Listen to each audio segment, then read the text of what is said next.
आज काय विशेषमध्ये तुम्हा सर्वांचं स्वागत। आणि आज दिवसभरामध्ये कोणत्या मोठ्या महत्त्वाच्या घडामोडी घडणार आहेत ते सर्व काही आपल्याला जाणून घ्यायचे आज काय विशेषमध्ये।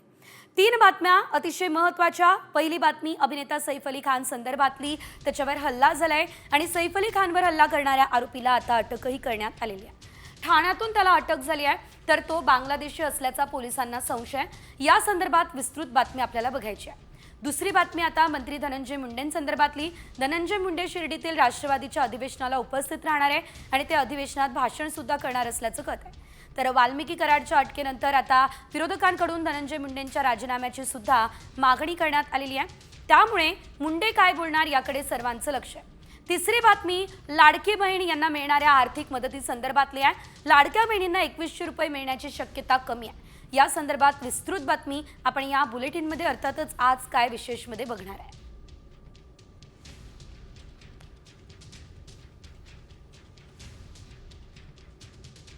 आणि यानंतर बुलेटिनच्या सुरुवातीला बातमी सैफ अली खान संदर्भातली आहे आणि आपण पाहतोय सैफ अली खानवर हल्ला करणाऱ्या आरोपी संदर्भात एक धक्कादायक घटना आणि माहिती समोर येते आहे।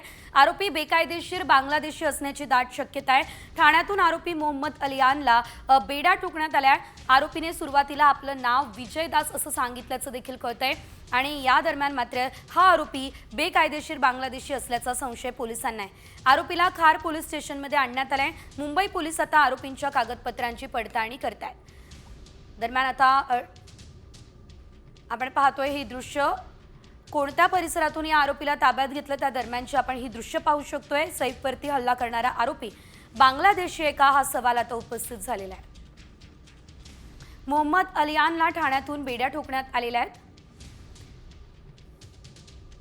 आरोपीने सुरुवातीला आपलं नाव विजय दास असं सांगितलेलं होतं। आरोपी मूळचा पश्चिम बंगालचा असल्याची देखील माहिती मिळते। हल्लेखोर भारतीय की बांगलादेशी नागरिक याचा तपास सध्या सुरू आहे। आरोपी बांगलादेशी असल्याचा संशय आहे। कागदपत्रांची पडताळणी सुद्धा या संदर्भात सुरू करण्यात आलेली आहे।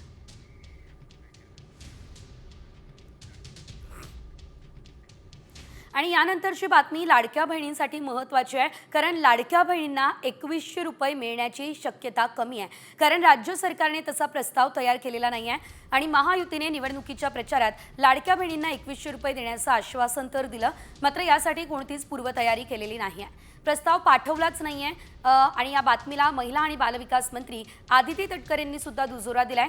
मुख्यमंत्री आणि अर्थमंत्र्यांकडून देखील तशा कोणत्या सूचना आलेल्या नाही असं तटकरे म्हणाले आहेत।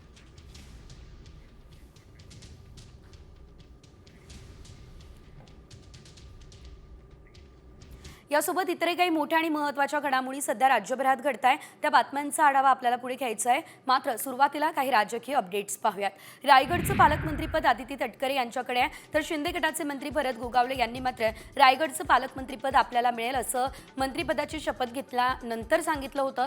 मात्र मंत्री आदिती तटकरेंकडे पुन्हा रायगडच्या पालकमंत्रीपदाची जबाबदारी देण्यात आलेली आहे। रायगडच्या पालकमंत्रीपदावरून तटकरे आणि गोगावले यांच्यामध्ये रस्सीखेच सुरू असल्याचं दिसतंय। सरपंच हत्या प्रकरण धनंजय मुंडेंना चांगलंच भोवलंय। बीडचं पालकमंत्रीपद अजित पवारांकडे देण्यात आलंय, तर पालकमंत्रीपदाच्या यादीतून धनंजय मुंडेंचं नाव वगळलंय। पंकजा मुंडेंना देखील बीडचं पालकमंत्रीपद न देता त्यांना जालन्याचं पालकमंत्रीपद देण्यात आलं। त्यामुळे आता मुंडेंना सरपंच प्रकरण भोवल्याचं दिसतंय।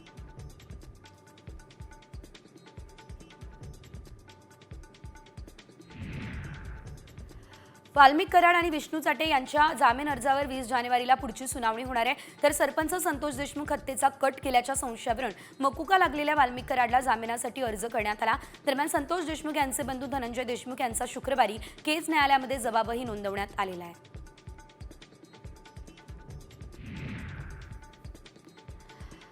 सरपंच हत्येप्रकरणी 6 आरोपींना 14 दिवसांची न्यायालयीन कोठडी सुनावण्यात आली। सुरक्षेच्या कारणासह 6 आरोपींची सुनावणी व्हिडिओ कॉन्फरन्सिंगच्या माध्यमातून घेण्यात आली।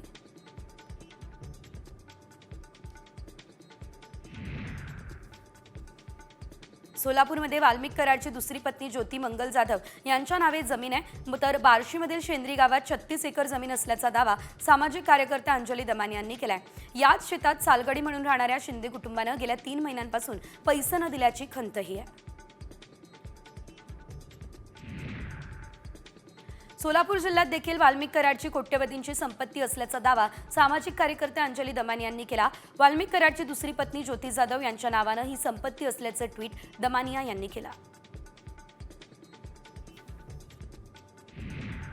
सामाजिक कार्यकर्ते अंजली दमानिया यांनी आता धनंजय मुंडेंविरोधात आणखी एक पुरावा शेअर केला। व्यंकटेश्वर इंडस्ट्रियल सर्व्हिसेस नावाच्या कंपनीचं कागदपत्र शेअर करत दमानियांनी मुंडेंकडे आर्थिक लाभाचं पद असल्याचा आरोप केला। त्यामुळे मुंडेंचा राजीनामा घ्या ही मागणी दमानियांनी केली। शरद पवार गटाचे महाशिवराजचे आमदार उत्तमराव जानकर आमदारकीचा राजीनामा देणार आहे। 23 जानेवारीला आमदारकीचा राजीनामा देणार असं उत्तमराव जानकरांनी जाहीर केलं। महाशिवराजमध्ये बॅलेट पेपरवर निवडणूक घेण्याची मागणी जानकरांनी केली।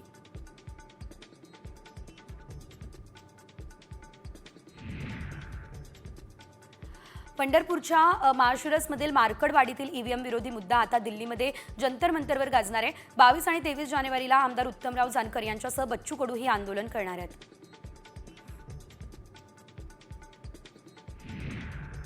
पुण्यातील ठाकरे सेनेच्या वसंत मोरेंनी खासदार संजय राऊतांविरोधात भूमिका मांडली। पुणे महापालिका महाविकास आघाडी म्हणूनच लढायला हवी असं वसंत मोरेंनी म्हटलं। महाविकास आघाडी म्हणून लढलो तर पुणे महापालिकेत शिवसेनेला 100% फायदा होणार असा दावाही मोरेंनी केला। केंद्रीय रस्ते वाहतूक आणि महामार्ग मंत्री नितीन गडकरी यांनी वाहन उद्योगात आतापर्यंत 5 कोटी रोजगार निर्मिती झाल्याची माहिती दिली। भारताचा वाहन उद्योग आगामी 5 वर्षांमध्ये जगात पहिल्या क्रमांकावर असेल असं देखील गडकरी म्हणाले।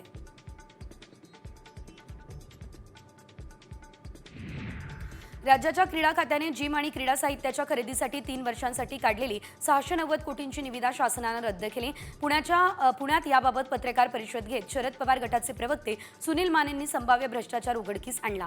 अखेर सुनील मानेंच्या पाठपुराव्याला यश आलंय।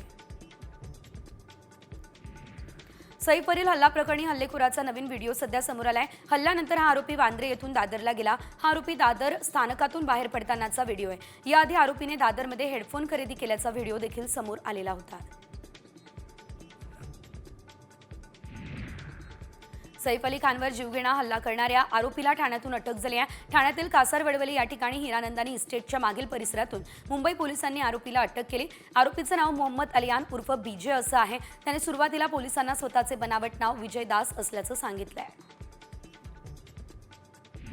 अभिनेता सैफ अली खान हा सध्या लीलावती रुग्णालयात दाखल आहे। बुधवारी मध्यरात्री सैफ अली खानवरती हल्ला झालेला होता। त्याला सोमवारी डिस्चार्ज मिळणार आहे।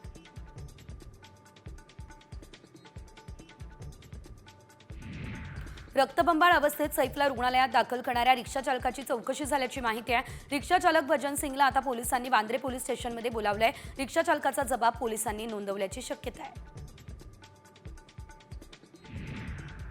जमिनीच्या वादातून लहान भावाने मोठ्या भावाला जोरदार मारहाण केली आहे। येवला तालुक्यातील पाटोदा या ठिकाणची ही घटना आहे। सुनील पोकळेंच्या शेतात नांगरणी सुरू असताना हा वाद झालेला आहे। लहान भावाने बाहेरून गावगुंड बोलवत सुनील पोकळे याच्यासह पत्नी आणि मुलाला मारहाण केलेली आहे। मुलुंडमध्ये मनसेने परप्रांतीयाला चोप दिलाय। मराठी कुटुंबाला परप्रांतीने अरेरावी केली आणि चोप दिलाय। मुलुंड पश्चिम या ठिकाणी फास्ट फूड कॉर्नरवरती कामगारांना अरेरावी केली आहे, तर तो परप्रांतीय मराठी कुटुंबावर धावून गेलाय। त्यानंतर घाबरलेल्या मराठी कुटुंबानं मनसे पदाधिकाऱ्यांनी सर्व माहिती सांगितली आहे।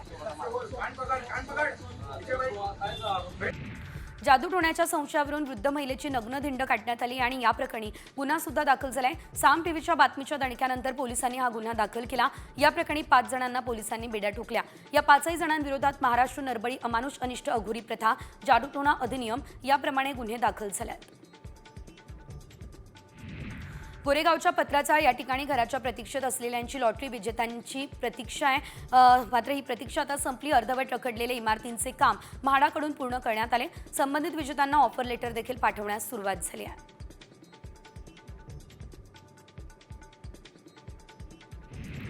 इयत्ता 10वी आणि 12वीच्या परीक्षेच्या प्रवेशपत्रावर विद्यार्थ्यांच्या जात प्रवर्गाचा उल्लेख करण्यात आला। मोठा वाद निर्माण झाला। आता महाराष्ट्र राज्य माध्यमिक शिक्षण आणि उच्च माध्यमिक शिक्षण मंडळानं हा निर्णय मागे घेतला।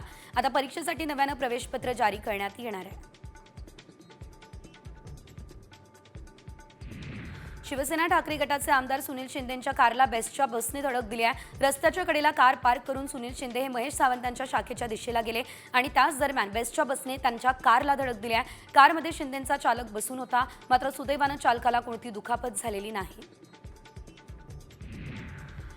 कोलकाताच्या मेडिकल कॉलेजमध्ये एका महिला डॉक्टरवर लैंगिक अत्याचार आणि हत्या प्रकरणाची सुनावणी झाली आहे। या सुनावणीमध्ये कोर्टाने आरोपी संजय रॉयला दोषी ठरवले। दरम्यान आरोपीला सोमवारी शिक्षा सुनावली जाईल असं न्यायालयानं सांगितलंय।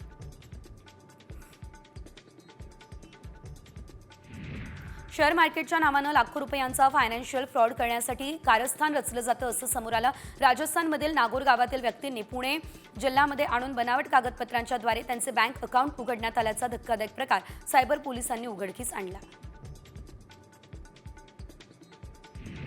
मुंबई अहमदाबाद बुलेट ट्रेनच्या मार्गातील टनेलच्या कामाची पाहणी केंद्रीय रेल्वे मंत्री अश्विनी वैष्णव यांनी केली। पाहणी दरम्यान बुलेट ट्रेन प्रकल्प नियोजित वेळेत पूर्ण होईल असा विश्वास रेल्वे मंत्र्यांनी व्यक्त केला।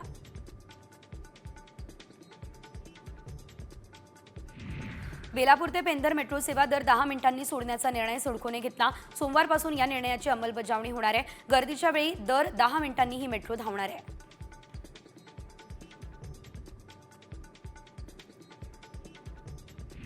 घोडबंदरच्या वाहतूक कोंडीचा प्रश्न लवकरच सुटेल तर कासार-वडवली गायमुख मेट्रोच्या लोकार्पणाची तारीख एप्रिल 2025 अशी समोर आली। या मेट्रो 4 अ प्रकल्पात अपेक्षित खर्च 440.84 कोटी होता, ज्यामध्ये 63.67 कोटींची वाढ झाली आहे। मध्य रेल्वेवर विविध अभियांत्रिकी आणि देखभाल दुरुस्तीच्या कामासाठी उपनगरीय विभागाच्या मार्गावर आज मेगा ब्लॉक आहे। माटुंगा या ठिकाणी मुलुंड अप आणि डाऊन जलद मार्गावर सकाळी 11:30 ते दुपारी 3:30 पर्यंतची कामं चालणार आहेत। मध्य रेल्वेच्या कर्जत यार्डमधील पायाभूत सुविधा वाढवण्यासाठी आज विशेष वाहतूक ब्लॉक घेण्यात आला। ब्लॉक कालावधीमध्ये नेरळ खोपोली दरम्यान उपनगरीय सेवा बंद ठेवण्यात आल्या। सकाळी 11:19 ते दुपारी 1 या वेळेमध्ये लोकल नेरळपर्यंत चालवण्यात येणार आहे। मुंबईकरांना आता एकाच तिकिटामध्ये बस, रेल्वे, मेट्रो, मोनो यासारख्या सार्वजनिक वाहतूक सुविधांचा वापर करता येईल। हे सिंगल प्लॅटफॉर्म ॲप लवकरच लॉन्च होणार, ही माहिती फडणवीसांनी दिली आहे। हे integration app ticketing services app लवकरच लोकांच्या सेवेत रुजू होणार असं आश्वासनही त्यांनी दिलं आहे।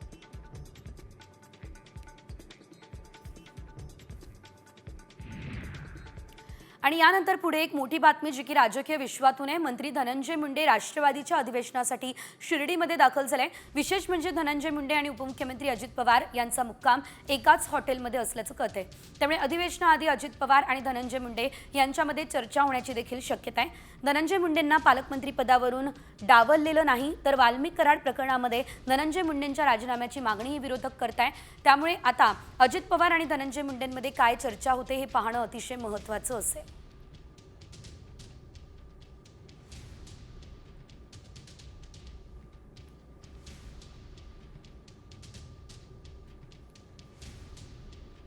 आणि यानंतर आणखी एक मोठी बातमी, कारण उपमुख्यमंत्री अजित पवार आता थेट बीडचे पालकमंत्री झाले आहे। यावरून आता विरोधकांनी अजित पवार आणि धनंजय मुंडे यांच्यावरती निशाणा साधलेला आहे। बीडचा रक्तरंजित पॅटर्न बदलून बारामतीचा हरित पॅटर्न राबवा हा खोचक टोला ठाकरे गटाच्या नेत्या सुषमा अंधारेंनी लगावला आहे।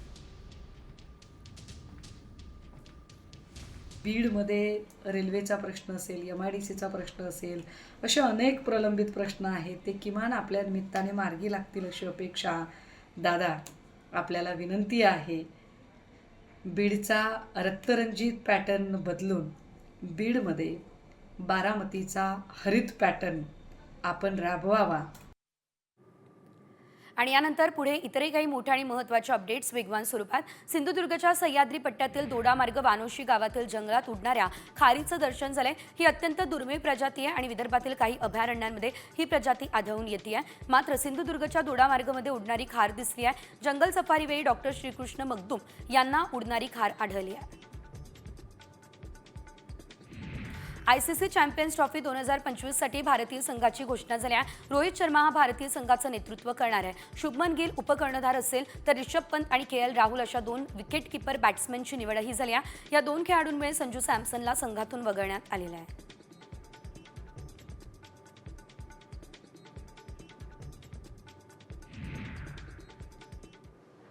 बांग्लादेशी ओरिजिन का है ऐसा हमारा डाउट है, इसीलिए इस केस में एप्रोप्रिएट सेक्शंस की वाड़ की गई है और उस हिसाब से आगे का इन्वेस्टिगेशन किया जा रहा है। किन सेक्शंस को पासपोर्ट एक्ट में या फिर पासपोर्ट एक्ट के रेलेवेंट सेक्शंस में रेलेवेंट सेक्शंस इसमें अप्लाई किए गए हैं, उसकी डिटेल्स हम प्रेस नोट से आपसे शेयर कर रहे हैं। सर, और क्या इसके पहले वहां जा चुका था जिस तरीके से चढ़ा है और उतरा है?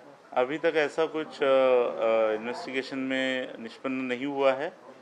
एक्यूज्ड अरेस्ट होने के बाद हमको काफ़ी कम टाइम अभी तक मिला है, ये चीज़ें इन्वेस्टिगेशन में निष्पन्न की जाएगी।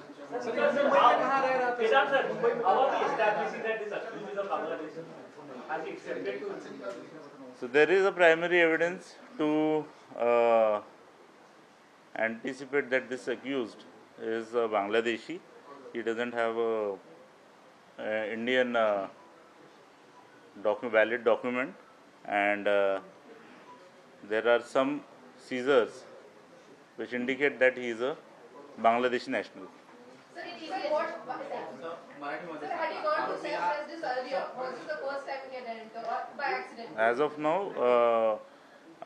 of now, we think that this is his first time entrance at that residence. Mumbai में कितने दिनों से रह रहा था? मुंबई में कितने दिनों से रह रहा था सर? बात सामने आई, उसका कारण क्या था सर? अलग अलग नाम यूज करने की जो बात है उसका कारण क्या था सर? इसमें प्राइमा फेसी ऐसा लगता है कि ये जो एक्यूज है ये बांग्लादेशी है और इंडिया में इलीगली एंटर करने के बाद इस एक्यूज ने इसका नाम चेंज किया है, वो एक रीज़न हो सकता है। क्या नाम रख अभी क्या नाम रख के सर क्या नाम रख के अभी रह रहा था? और मुंबई में कब से विजय दास। मुंबई में कहाँ से रह रहा था सर? कब से रह रहा था? ये एक्यूज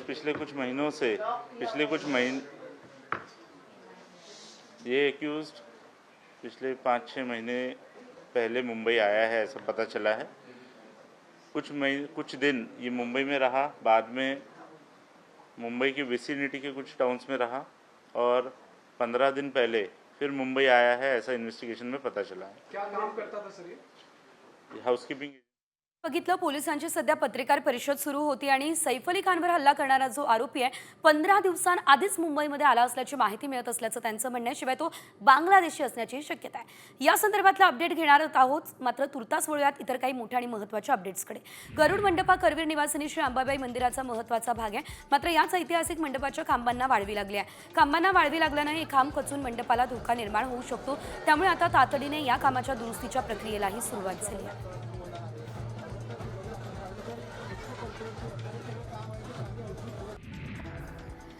जगप्रसिद्ध कोल्डप्ले या म्युझिकल बँडच्या वर्ल्ड टूरचे भारतातील शो आजपासून सुरू झाले आहे। नवी मुंबईमधील डी.वाय. पाटील स्टेडियमवर कोल्डप्लेच्या कॉन्सर्टला प्रचंड गर्दी झाल्याचं बघायला मिळतंय।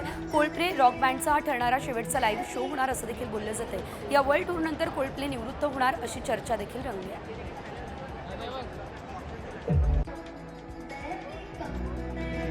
दाक्षिणात्य सुपरस्टार महेश बाबू हा लोकप्रिय चेहरा आहे, पण तो कितीही मोठा स्टार असला तरी त्याने आपली संस्कृती सोडली नाही असं एका व्हिडिओमधून समोर आलंय। महेश आणि नम्रता यांच्या मुलीने मराठीमध्ये आरती म्हणतानाचा जुना व्हिडिओ सध्या तुफान व्हायरल झालाय। जय देवी जय देवी जय देवी जय देवी वदंतोचे विजनासा एचा पासून सोने तोडी बुबपाशा। रक्तदान शिबिरांद्वारे संकलित झालेले दूषित रक्त यापूर्वी सरकारी आणि खासगी कंपन्यांना मोफत दिले जात होते, मात्र आता दूषित रक्ताचे विल्हेवाट लावणाऱ्या उत्पादक कंपन्यांना पैसे मोजावे लागणार आहे। यापुढे रक्त दूषित असल्यास संशोधनासाठी देण्यासाठीची परवानगी रक्तदात्याकडून रक्तदानाच्या वेळी घेण्यात येणार आहे।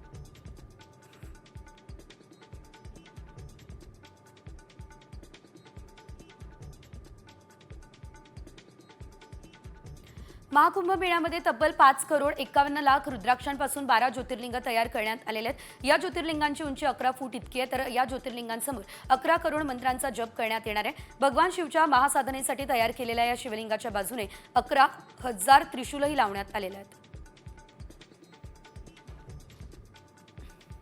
महाकुंभ मेळ्यामध्ये गोल्डन बाबा भक्तांचं लक्ष वेधून घेत आहे। एस के नारायणगिरीजी महाराज असं त्यांचं नाव आहे। ते मूळचे केरळचे, ते सध्या दिल्लीमध्ये राहत आहे आणि निरंजनी आखाड्याशी निगडीत असलेले हे बाबा त्यांच्या अनोख्या शैलीमुळे आणि सोन्याने सजवलेल्या व्यक्तिमत्वामुळे कुंभमेळ्यामध्ये चर्चेचा विषय बनले आहेत। प्रयागराज महाकुंभात यावर्षी IITN बाबा अभय सिंग यांची चर्चा सर्वत्र रंगली, तर एरोस्पेस इंजिनिअरिंगमध्ये IIT बॉम्बेमधून पदवी घेतलेल्या अभय सिंग यांनी त्यांच्या अनोख्या दृष्टिकोनानं भाविकांचं लक्ष वेधून घेतलं। त्यातच आता IITN बाबा भगवान शिवाच्या भजनावर नृत्य करत आनंद लुटताना दिसत आहेत।